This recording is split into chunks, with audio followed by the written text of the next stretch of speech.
সম্পৃক্ত ছাত্র জনতা, আপনারা জানেন আজকে কক্সবাজার শহীদ দৌলত ময়দানে এনসিপি নামক ৯০টি রাজনৈতিক দলের সমাবেশে বিএনপির জাতীয় স্থায়ী কমিটির সম্মানিত সদস্য কক্সবাজারবাসীর অহংকার মৃত্যুঞ্জয়ী নেতা জনাব সালাউদ্দিন আহমেদের নামে নাসিরউদ্দিন পাটোয়ারি নামের একজন কুলাঙ্গার কুরুচিপূর্ণ শব্দ ব্যবহার করেছে তার বক্তব্যে।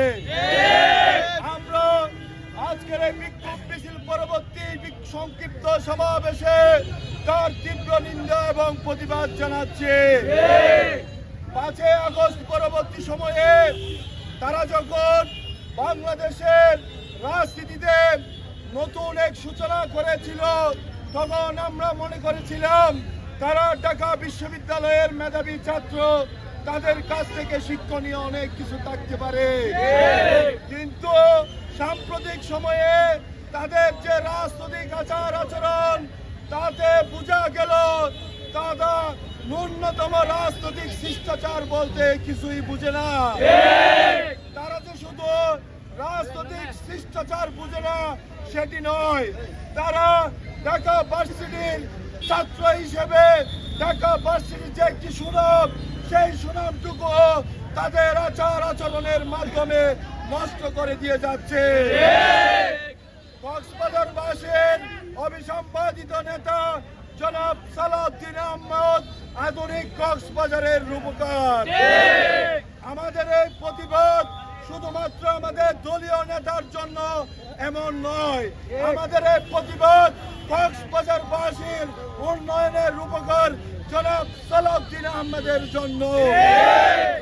আজকের এই সমাবেশ থেকে বলে দিতে চাই, এনসিপির যে সমস্ত নেতা কর্মীরা বিএনপির নেতা কর্মীদের নামে কুরুচিপূর্ণ বক্তব্য রাখছেন, আপনারা এই থেকে বিরত থাকবেন।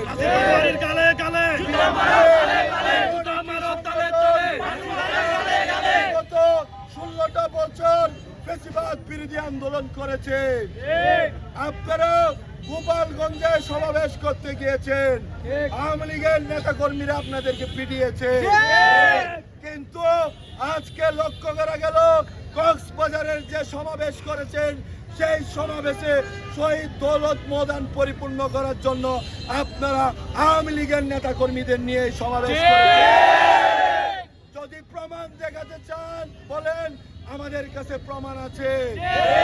আপনারা যখন কক্সবাজার বাস টার্মিনাল থেকে পথযাত্রা শুরু করেন, তখন দেখা গেল জুলাই আগস্টের আন্দোলনে যারা আহত হয়েছে তাদেরকে আপনারা অমর্যাদা করেছেন। ইতিমধ্যে তাদের বক্তব্য সামাজিক যোগাযোগ মাধ্যমে ভাইরাল হয়েছে। আপনাদের কাছে প্রশ্ন ছুড়ে দিতে চাই, আপনারা কি সত্যিকার অর্থে জুলাই আগস্টের যে আন্দোলন, সেই আন্দোলনের চেতনা ধারণ করেন, নাকি সেই আন্দোলন বিক্রি করে এই দেশে ক্ষমতায় আসীন হতে চান? আপনাদেরকে আরেকটি প্রশ্ন করতে চাই, আপনারা যে সমস্ত সংস্কারের সত্য জুড়ে দিতে চান, আপনারা এই সমস্ত সত্য জুড়ে দেওয়ার পিছনে একটি কারণ আছে। যে কারণ আমাদের নেতা তারেক রহমান বলেছে, উনি বলেছে এই সংস্কারপন্থী কিংবা এই যে সংস্কারের জন্য যারা প্রস্তাব দিচ্ছে, তারা জানে তারা বাংলাদেশের মাটিতে জীবনও ক্ষমতায় আসতে পারবে না। সেই জন্য যারা ক্ষমতায় আসার সম্ভাবনা রয়েছে, তাদের পক্ষে ষড়যন্ত্রমূলক এই সমস্ত সংস্কারের প্রস্তাব দিয়ে কঠিন করে দিচ্ছে, বাংলাদেশকে আবারও নতুন ভাবে স্বৈরাচারের